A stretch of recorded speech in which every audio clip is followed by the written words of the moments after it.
Me and Caleb heard a wood knock a little while ago. Aim the camera the direction that we heard it.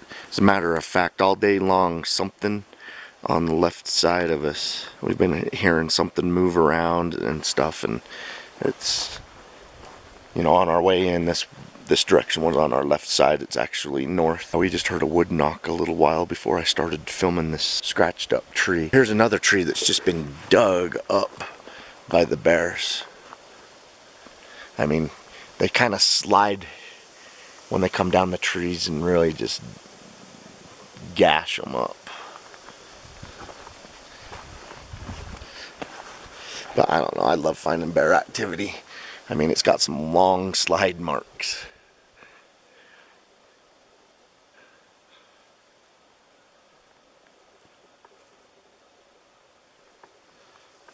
We have luck finding Bigfoot footprints around these mountaintop springs. Okay, here's a little stick structure. We do believe the young ones mimic the adults.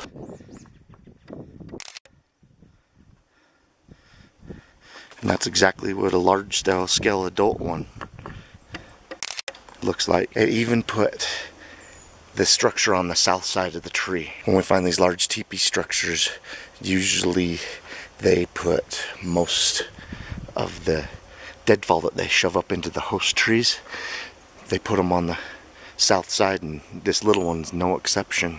Big old squatch. I mean, something 7-8 feet tall. I mean, it don't even have to jump. It just reached up there and snapped it, and it snapped these two over here too. You find the structures ringing places where Bigfoot spend a lot of time. And look, I mean, both of these are fresh, and these had to have been snapped off within the last couple of weeks. That is fresh. It's just a little under 6 foot. And those snap-offs, are a good 9 feet up. So it was something very tall that reached up there and snapped those.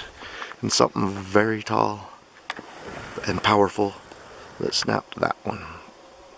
We're heading down off of Bear Wallow. And who knows? I mean, all the sightings have happened down by the camps down below. Maybe we'll get lucky. We just come off the springs.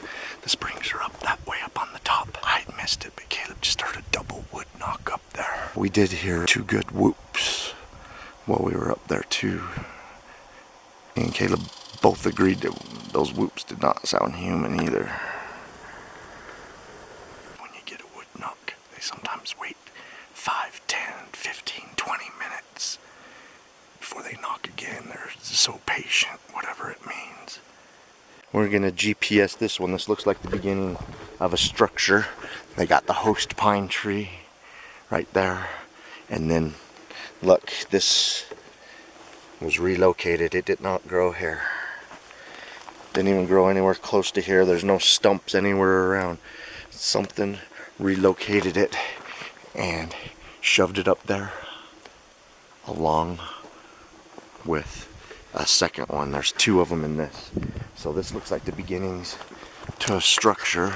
And let me zoom in. I'm sorry, I can't get the sun to my back on this one for you guys, so hopefully the lighting's good. And if I zoom in a little bit, a lot of these they'll get like 8, 9, up to 20 of them I've seen in them. But this looks like just a start to one.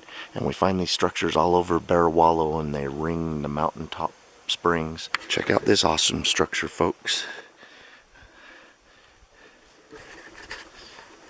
I mean, it looks like a little bit of primate thought went into making that. Let's get a little bit closer and take a look and see if this is all relocated deadfall. Here's some deadfall that's been relocated, and looks like they're getting ready to put it up into the structure. These 2 didn't grow here. There's no root systems or stumps that they come off of, but they're laying right here, and they may in fact get added to this structure sometime in the future. Check it out.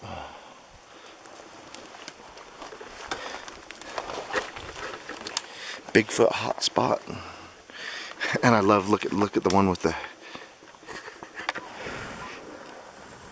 fork in the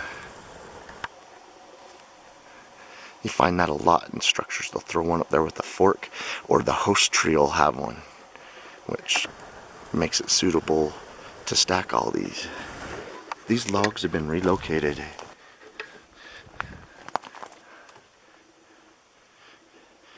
This to me is a Bigfoot structure and should be GPS'd, and we should keep an eye on it in the future. I'd really love to see if these logs that are sitting here staged, if they're going to end up in the structure. Gotta love it, man. I love Bigfooting. We're getting close to the base of the mountain. Been a pretty good day. After years of Bigfooting, you kind of always expect to get skunked because that's the general rule. You find little to nothing most times. Every once in a while you get lucky and find a bunch of stuff. Today we got to see some possible structures, some snap-offs, but the big thing was we found a trackway of 14-inch footprints. One of them was deep enough into the ground we were able to cast. I've got the cast in my backpack. That's pretty awesome. I love coming home with a Bigfoot souvenir from these things. We're still in Bigfoot country. We think they stay on the top most of the time over by those springs, though. I don't know if you guys at home can make out the video of this footprint, but we found another one of the large 14-inch long, and it's crazy 8 inches wide at the widest point. That's the individual, the 14-inch footprints. It has a wide foot up here. I'm really hoping you guys can see this. I can see it live really well. Toes are up along here, and then the hill. See this little hole in the ground right here? The hill actually goes over the hole a little bit. But yeah, up towards the springs. The springs are, it's a 14-inch long footprint. So it made its way up there. Caleb and I are on our way out of here, so we're gonna backtrack it. And looks like I can see where it stepped there too. Stepped there and there. Oh, looks like it stepped there too on that log.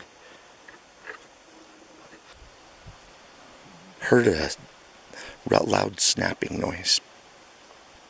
So I had my eye on this area, and something run from left to right over there, large and gray, and I didn't get to see enough of its body to know what type of animal it was, but it definitely wasn't the black color of the moose. It was more of like a grayish brown color. And I just got a glimpse of it, so I don't know how much of its body I saw, but it was huge. It was tall. Whatever it was, it was elk, a moose, or something else. Didn't get enough of it. Caleb and I just found a fresh Bigfoot footprint about 100 yards from here. The footprint couldn't be more than 2 days old. We really have our eyes peeled. We know that there's at least one in the area. It's the one that has the 14-inch long by 8-inch wide footprint. We also saw where it stepped on a log and crushed the log. I mean, it has to weigh over 500 pounds to do the damage to the log that was in the trackway.